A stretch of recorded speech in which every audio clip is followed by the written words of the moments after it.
नमस्कार प्रिय विद्यार्थियों, वीके नॉलेज इलेक्ट्रिकल में आप सभी का स्वागत है। रेलवे लोको पायलट CBT 2 का जो एग्ज़ाम हुआ था 2 मई और 6 मई 2025 को, उसका आंसर की आ चुका है और आपको ऑब्जेक्शन लगाने के लिए वक्त मिला है 14 मई 2025 तक। आज की इस वीडियो में हम कुछ क्वेश्चंस पर बात करेंगे जिनमें वास्तव में आपको ऑब्जेक्शन करना है, और कुछ वो क्वेश्चन है जो हम आपके साथ शेयर करेंगे। वैसे तो बता करके थक गए हैं, रिसेंट क्लासेज में भी आपको बताया था, लेकिन आज वैसे आपके पास टाइम नहीं होता है। लेकिन प्लीज़ ये 10 से 12 मिनट की वीडियो होगी, इसको जो मैं हाथ जोड़ के रिक्वेस्ट करता हूँ, इसको पूरा देख लेना। मतलब जो चीज़ें हम आपको करवाते आ रहे हैं यूट्यूब पर फ्री में, वो पेपर में आई है और वो आपकी गलत हो रही है और आप व्हाट्सएप पर सेंड करके भेज रहे हैं कि इसमें ऑब्जेक्शन कर दूँ क्या। भाई कैसे ऑब्जेक्शन कर दोगे, हम फिर डिस्कशन करेंगे, तो प्लीज़ सुनिएगा। हाँ, वास्तव कुछ 5 से 7 जेन्युइन क्वेश्चन है जिनमें ऑब्जेक्शन करना है, वो गलत है, वो भी आपको मैं बताऊँगा। अब इसके बाद आप क्वेश्चंस मुझे पता है और ज़्यादा भेजने शुरू कर देते हो, पहले कम आते हैं लेकिन जैसे वीडियो बना देते हैं उसके बाद ज़्यादा, तो मैं आपको बता देता हूँ अब और वीडियो नहीं बनाएंगे, एक टॉपिक पर एक ही वीडियो होती है। अब नेक्स्ट जितने भी डाउट या ऑब्जेक्शन वाले होंगे उनकी जानकारी आपको टेलीग्राम पर ही देंगे। सभी प्रकार के अपडेट्स हम टेलीग्राम पर ही देते रहते हैं, सो हमारे साथ आप टेलीग्राम पर जरूर कनेक्टेड रहिएगा। इस वीडियो के डिस्क्रिप्शन में लिंक दिया गया है। सारी इस भर्ती से जुड़ी हुई सूचनाएँ टेलीग्राम पर ही डालते हैं। वीडियो तो कभी बनता है और कभी नहीं भी बनता है, बहुत सारे अपडेट स्किप हो जाते हैं वीडियो में, लेकिन टेलीग्राम पर कुछ भी स्किप नहीं होता। सो प्लीज़ हमारे साथ जुड़े रहें और ये वीडियो पहुंचा दीजिए दोस्तों तक, ताकि वो भी इनको देख सके, क्योंकि ये वो कॉमन क्वेश्चन है जिनमें वास्तव में आपको ऑब्जेक्शन करना है। एक्चुअल में गलती हुई है, बोर्ड से गलती हुई है, सब बच्चों के सही है, और वो क्वेश्चन भी कॉमन ही है जिनमें आपको डाउट हो रहा है। तो आइए जान लेते हैं।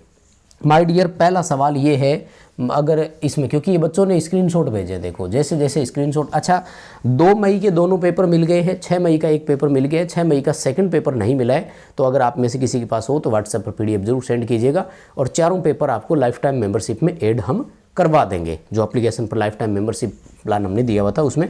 तो ये स्क्रीनशॉट बच्चों ने वैसे ही भेजे हुए हैं, तो थोड़ी इसमें क्लैरिटी कम होगी, मैं बोल देता हूँ। वैसे सवाल क्या है, सवाल ये था कि स्टार में जुड़े हुए लोड में लाइन वोल्टेज और फेज वोल्टेज के बीच फेज अंतर कितना होता है। यानी स्टार कनेक्शन है, लाइन वोल्टेज और फेज वोल्टेज के बीच अंतर पूछ रहा है, और श्रीमान इसने उत्तर किया है 0 डिग्री। तो इसका गलत है पहला पॉइंट। तो दूसरा, बहुत सारे बच्चे करते हैं 120 डिग्री। भाई आपका भी गलत है। 2 लाइन वोल्टेज या 2 फेज वोल्टेज के बीच अंतर नहीं पूछ रहा है, वो एक फेज की वोल्टेज और 2 फेजों के बीच की जो लाइन वोल्टेज होता है ना, उसका। तो पहली बात तो मैं आपको ये बताता हूँ, 30 डिग्री का अंतर होता है, और ये रहा आपके ऑप्शन में। तो ये बहुत सारे बच्चों का सही है, उन्होंने वास्तव में 30 डिग्री किया है। तो जिनने 30 डिग्री किया है ना, तैयार हो जाओ, आपको 100% इसमें नंबर मिलेंगे। वास्तव में 30 डिग्री होता है। हाँ, कन्फ्यूजन तो तब होती जब वो 2 लाइन बना करके लिख देता कि लाइन वोल्टेज फेज वोल्टेज से 30 डिग्री आगे और लाइन वोल्टेज फेज वोल्टेज से 30 डिग्री पीछे, तब कन्फ्यूजन की प्रॉब्लम क्रिएट होती। अब तो कोई समस्या ही नहीं थी, अंतर 30 डिग्री होता है, सबको पता है। भाई ऐसे ही डेल्टा में लाइन करंट और फेज करंट में भी 30 डिग्री का अंतर होता है, और वहाँ पर लाइन करंट फेज करंट से 30 डिग्री पीछे होती है, और स्टार में लाइन वोल्टेज फेज वोल्टेज से 30 डिग्री आगे होता है। खैर, हमें इस क्वेश्चन में आगे या पीछे पर तो चर्चा करने की ज़रूरत नहीं थी। आपका उत्तर 30 डिग्री है यहाँ पर, ये मैं बता देता हूँ, और इसके लिए आप कहीं से भी प्रूफ उठा लीजिए। BL थ्रेजा का आप प्रूफ उठा सकते हैं, मैं कोशिश करूँगा टेलीग्राम पर डलवा दूंगा, उसमें क्लियरली लिखा हुआ है। और उनसे बड़ा तो भाई इंजीनियरिंग में कोई नहीं है। 100% उनकी बुक का ऑब्जेक्शन जो है वो एक्सेप्ट हो जाता है। तो इसके लिए हम टेलीग्राम पर कोशिश करेंगे, आपको प्रोवाइड करवा देंगे। टेलीग्राम पर कनेक्टेड आपको रहना पड़ेगा, एक ही ऑप्शन है। बहुत सारे बच्चे फ़ोन कर करके कहते हैं कि मुझे पर्सनल भेज दो। भाई एक एक को संभव नहीं होता है, प्लीज़ ट्राई टू अंडरस्टैंड। अब आइए सेकंड वाले पर, यहाँ पे भी गलती लग रही है मुझे इनकी। क्या कह रहा है, in a lead acid battery what is the chemical composition of the material used for positive plate during discharge. My dear, discharging के दौरान चाहे पॉजिटिव प्लेट हो चाहे नेगेटिव प्लेट हो, दोनों की दोनों लेड सल्फेट की बनती है। हमने तो इतना ही पढ़ा है भाई साहब, इंजीनियरिंग में भी इतना ही है, ITI में भी इतना ही है, कहीं भी पढ़ लो इतना ही लिखा हुआ है। तो इस क्वेश्चन में उन्होंने लेड डाइऑक्साइड क्यों कर दिया? लेड डाइऑक्साइड पॉजिटिव प्लेट का मान लेते हैं और होता भी है, तब होता है जब प्लेट चार्ज हो, बैटरी चार्ज हो। चार्जिंग कंडीशन में पॉजिटिव प्लेट लेड डाइऑक्साइड या लेड पर ऑक्साइड बोल दो, वो कोई बात नहीं चलेगा, लेकिन लेड सल्फेट पॉजिटिव और नेगेटिव दोनों का है। नहीं पढ़ रखा क्या बताओ? यही तो पढ़ा है आपने भी, इसीलिए तो आपका भी सवाल गलत हुआ है और आपने भी भेजा है। यानी पॉजिटिव और नेगेटिव दोनों प्लेटें श्रीमान आपकी लेड सल्फेट होगी PbSO4। ये भी गलत है, ऑब्जेक्शन लगाइए, ऑब्जेक्शन आपका सक्सेस होगा। ठीक है ना? अभी समय है, लगा दीजिए। अब यहाँ पर भी देखो इनकी गलती है। हाँ, इस क्वेश्चन को थोड़ा इंग्लिश में ज़रूर पढ़ लेना भाई, क्योंकि इंग्लिश में रेस्पेक्टिवली लिखा हुआ है, उसमें CTPT का सीक्वेंस चेंज तो नहीं है कहीं। ये कह रहा है कि हम लाइन में PT और CT को कैसे लगाते हैं, तो नो डाउट भाई CT सीरीज में लगता है, PT पैरेलल में लगता है। कहाँ समस्या है? कोई दिक्कत नहीं थी। बोर्ड के पता नहीं क्या जची है भाई, इन्होंने सीरीज पैरेलल कर दिया उल्टा, जबकि पैरेलल सीरीज आना। देखो कर्मशः शब्द जब भी लिखा हुआ आता है इंग्लिश में उसे रेस्पेक्टिवली बोला जाता है, उसका मायना हम तो ये निकालते हैं, बाकी ये बोर्ड क्या निकालता है। रेलवे जाने भाई, हम ऑब्जेक्शन करेंगे, रेलवे को चुनौती देंगे कि आपने गलती की। भाई अपना काम तो यही है ना, अपन रेलवे को चुनौती करेंगे कि आपने गलती करी, क्योंकि हम आज तक ये पढ़ते आए हैं, हम मतलब अपन, आप और मैं, कि कर्मशः शब्द में पहला उत्तर उसी का होता है जिसका नाम पहले लिखा हुआ हो। ये ध्यान रखना है, सब जगह होता है, किसी से भी कंफर्म कर लेना चाहिए। हाँ, अब किसी का अगर सही है तो वो बच्चा कहेगा नहीं नहीं गुरुजी आप गलत बोल रहे हो, वो एक अलग मैटर है। जो सहमत है वो चीज़ों को समझेंगे। कर्मशः शब्द में ये होता है कि पहले लिखे हुए का आंसर पहले, बाद में लिखे हुए का बाद में। तो फिर सीधी सी बात है भाई, PT पैरेलल में लगता है और CT सीरीज में लगता है। कैसे लगता है अगर आप बोलो तो मैं डायग्राम बनाकर दिखा देता हूँ। अरे ये तो मैंने प्लांट में सारे दिन ये ड्राइंग ही तो पढ़ते हैं, फाल्ट जब पकड़ना होता है तो CT लगता है यूँ, बस लाइन में CT दिखा दी हमने और जा रही है लाइन आगे, ये है CT। अब अगर PT को दिखाना हो तो PT को लाइन के साथ आपको दोनों में कनेक्टिंग करके दिखाना होता है। ठीक है ना? तो इस क्वेश्चन में भी आपका A उत्तर होना चाहिए था, समांतर और श्रेणी, यानी पैरेलल सीरीज होना था। इन्होंने सीरीज पैरेलल कर दिया, जो कि गलत है। क्वेश्चन नंबर 3 जिसमें आपको ऑब्जेक्शन करना है, ऑब्जेक्शन सक्सेस होगा, चाहे क्वेश्चन डिलीट करे या बोनस दे। और बोनस क्यों देंगे? जिसने सही किया उसको नंबर दो, जिसने गलत किया उसके नंबर काटो, सीधी सी बात है भाई। हाँ, अगर देखो क्वेश्चन को गलत तब मानना है, चाहे हमारी टेस्ट सीरीज हो या किसी और की, जब उस पर्टिकुलर क्वेश्चन का आंसर ऑप्शन में ही नहीं हो, तब मान लिया जाता है कि ये तो क्वेश्चन ही गलत था, तब उसको डिलीट करके या तो उसके नंबर जोड़ते ही नहीं है या फिर उसकी जगह बोनस दिया जाता है। लेकिन जब क्वेश्चन दे रखा है और उसका ऑप्शन प्रॉपर दे रखा है तो फिर आपको वो ऑप्शन सही करना होता है, और जिस बच्चे ने वो ऑप्शन किया है उसको नंबर दो, रिवाइज आंसर की जारी करो, मेरा तो ये मानना होता है। आइए एक और सवाल पर, तो इसमें भी देखो थोड़ा थोड़ा है डाउट, वैसे ज़्यादा नहीं है ये वाला, चलो वो एक्सेप्ट करे तो ठीक, ना करे तो ठीक। वो कह रहा है कि 3 फेज सिस्टम में जब लोड अनबैलेंस होता है, अनबैलेंस लोड होता है, तो कौन सा कथन सत्य है? ये पूरा क्वेश्चन मैंने पढ़ लिया था, कौन सा क्वेश्चन सही है ये पूछा उसने। तो एक तो ठीक है, लाइन वोल्टेज बराबर होती है। जब लोड अनबैलेंस होता है ना, तो impedance, line current, power factor, power consumption, ये चीज़ों में डिफरेंस आता है, क्योंकि लोड अनबैलेंस है, सप्लाई अनबैलेंस नहीं है। इसलिए लाइन वोल्टेज बराबर होती है, नो डाउट, क्योंकि लाइन वोल्टेज सर्विस प्रोवाइडर दे रहा है आपको, सप्लाई आ रही है, तो सप्लाई में गड़बड़ नहीं थी। मान लीजिए मोटर है, रिवाइंड होकर मोटर आई, रिवाइंडर ने एक वाइंडिंग में टर्न ज़्यादा डाल दिया, एक में कम रख दिया, रेजिस्टेंस अनबैलेंस हो गया, तो वो लोड अनबैलेंस हुआ है, सप्लाई अनबैलेंस नहीं थी। इसलिए ये लाइन तो इनकी ठीक है, ये लाइन तो इनकी ठीक है। और बताता हूँ, 3 फेज में न्यूट्रल धारा 0 होती है? नहीं, न्यूट्रल धारा 0 बैलेंस लोड होता होती है। तो ये स्टेटमेंट जो है वो आपका गलत हो गया। यहाँ पर कोई दिक्कत नहीं है कि न्यूट्रल धारा 0 होती है, ये गलत लिखा होता, सही पहचाना था, वो भी ठीक है। लाइन धाराओं का योग आवश्यक रूप से शून्य नहीं होता है, तो ये 0 आता ही है। जब करंट अनबैलेंस होती है तो किसी एक में ज़्यादा और किसी एक में कम यहाँ तक भी ठीक था। लेकिन यहाँ देखो प्रत्येक फेज के फेज कोणों का योग भी 120 डिग्री, तो ये भी सही है माय डियर, क्योंकि ये भी तो सप्लाई सिस्टम से ही आ रहा है ना।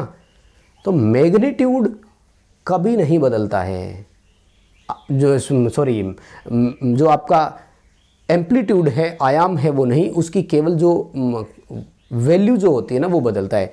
यानी एक तरह से कहें कि दिशा नहीं बदलती है, परिमाण बदलते हैं, आंकड़े बदलते हैं।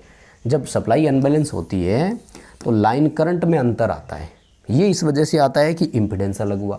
इम्पीडेंस का मतलब है जैसे मान लो 3 फेज़ का हीटर है, तो किसी एक में 5 किलोवाट का हीटर है, किसी एक में 7 किलोवाट का हीटर है, तो फिर फेज एंगल जो है ना वो भी सप्लाई वाला होता है, वो भी चेंज नहीं होता। तो मेरे हिसाब से इसमें 2 ऑप्शन सही थे। ये जो इन्होंने ग्रीन में दिया नो डाउट ये सही है, कोई दिक्कत नहीं है, क्योंकि सप्लाई में कभी अनबैलेंसिंग नहीं आती है, अनबैलेंस लोड होता है। अगर सप्लाई में तो अनबैलेंस आएगी तो फिर पूरा सिस्टम ही आपका अनबैलेंस हो जाएगा। अब इसको देखो, इसमें क्या दे रहा है वो अपन को, यहाँ कह रहा है कि जो अर्थिंग करते हैं ना हम लोग पाइप अर्थिंग में, उसमें जो हमारा अर्थिंग वाला चालक होता है ना उसको पाइप के साथ कैसे जोड़ते हैं। तो भाई इसको भी सही ही मानना है, गलत नहीं है। आप क्रॉस मैच करवा लेना, आपको मिल जाएगा।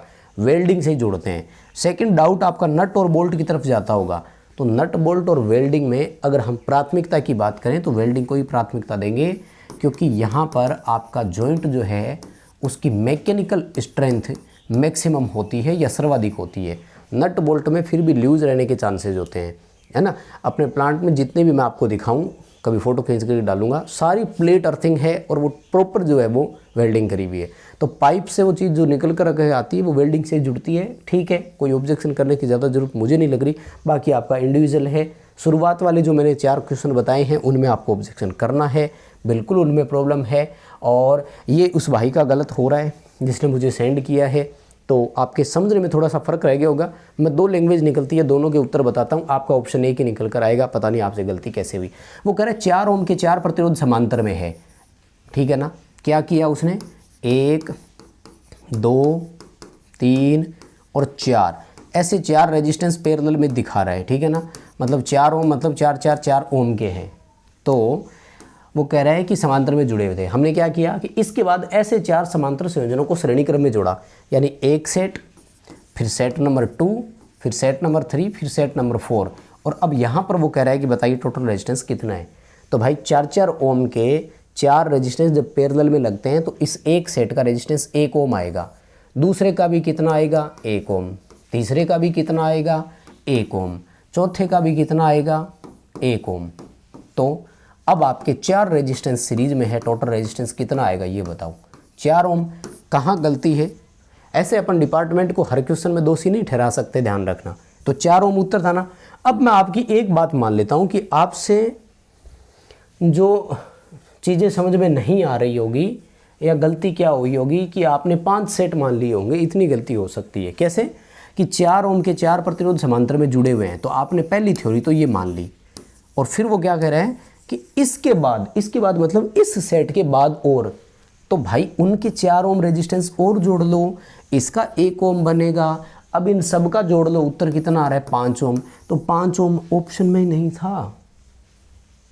क्या लैंग्वेज आपकी बनी, कैसी बनी मुझे नहीं समझ में आ रहा। इसका उत्तर सही है, कोई दिक्कत नहीं है। और माय डियर, एक ये वाला क्वेश्चन जिस पर आपको लग रहा था ऑब्जेक्शन की, हमने तो आपको बताया है औसत वैल्यू निकालते हैं। सुनो ध्यान से, क्वेश्चन बताता हूँ। एक से अधिक अर्थ इलेक्ट्रोड समांतर में जुड़े हुए हैं, अर्थ प्रतिरोध को कैसे नापा जाना चाहिए। जब समांतर में 1 अर्थ, 2 अर्थ, 3 अर्थ लगे हुए हैं तो तीनों को पैरेलल में जोड़ो और अब इनका यहाँ निकाल दो, वही उत्तर है। आपका ध्यान यहाँ गया होगा कि इलेक्ट्रोड प्रतिरोध के अलग अलग मान को मापें और फिर औसत निकालें, वो नहीं होता। वो होता है एक अर्थ का प्रतिरोध कितना है। मैंने यहाँ अर्थ बना दिया तो इस अर्थ का, यानी एक यहाँ बनाया, इसका मान है कितना, तीनों को टोटल करूँगा तो सही मैं, लेकिन पहले इनका इंडिविजुअल तो पता लगे। तो एक अर्थ का जब मान लेते हैं तो उसके चारों ओर बराबर दूरी पर विभिन्न मान लिए जाते हैं, इनका औसत निकालना होता है। तो वो उस एक का रेजिस्टेंस आएगा। मान लीजिए मैंने यहाँ पर 5 वैल्यू ली, जिसमें 5 ओम, 4 ओम, 3 ओम, 2 ओम और 1 ओम आता है। तो इन सबको जोड़ करके 5 का भाग देना होगा हमें, और वो एक इसका रेजिस्टेंस निकलेगा। मान लेता हूँ 2 ओम आया। इसी तरह से दूसरे का लिया मान लेता हूँ 3 ओम आया, इसी तरह से तीसरे का लिया मान लेता हूँ 0.5 आया। अब इनका टोटल करो तो फाइनल रेजिस्टेंस वो होगा, तो कोई दिक्कत नहीं है। एक प्रतिरोध का मान कैसे निकालते हैं, तो उसके चारों ओर बराबर दूरियों पर विभिन्न मान लेकर औसत निकालते हैं। तो 1 हो गया, फिर 2 हो गए, फिर 3 हो गए, 4 हो गए।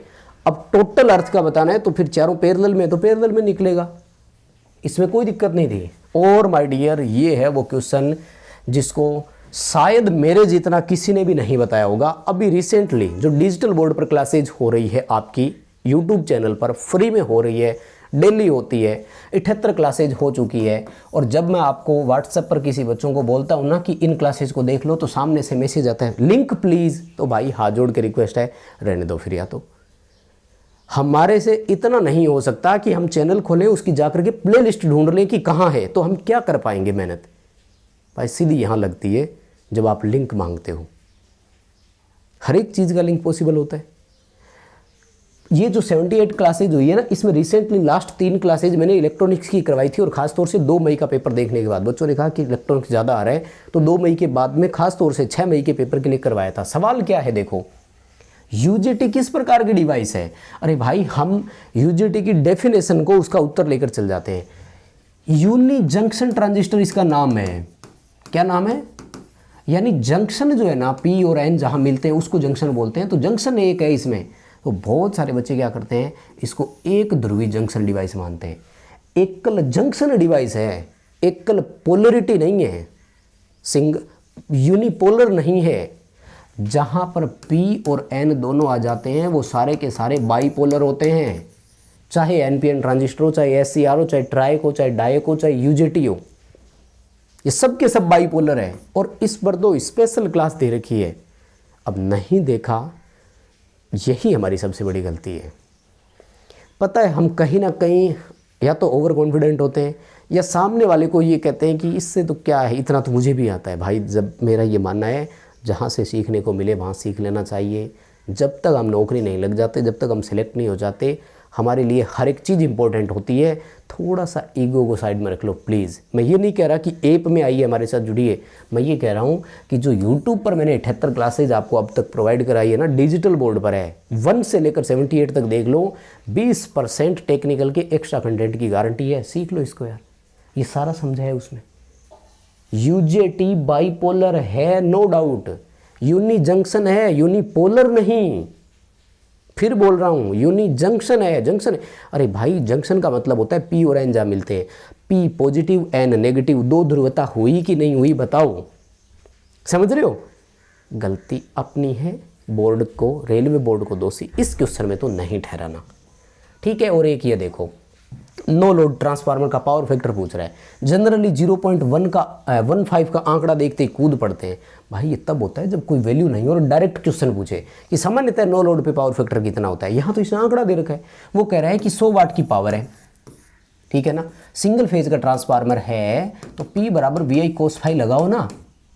कौन मना करता है? पावर फैक्टर निकालने के लिए P/V इंटू आई कर दो। वोल्टेज कितना है? वोल्टेज कितना है?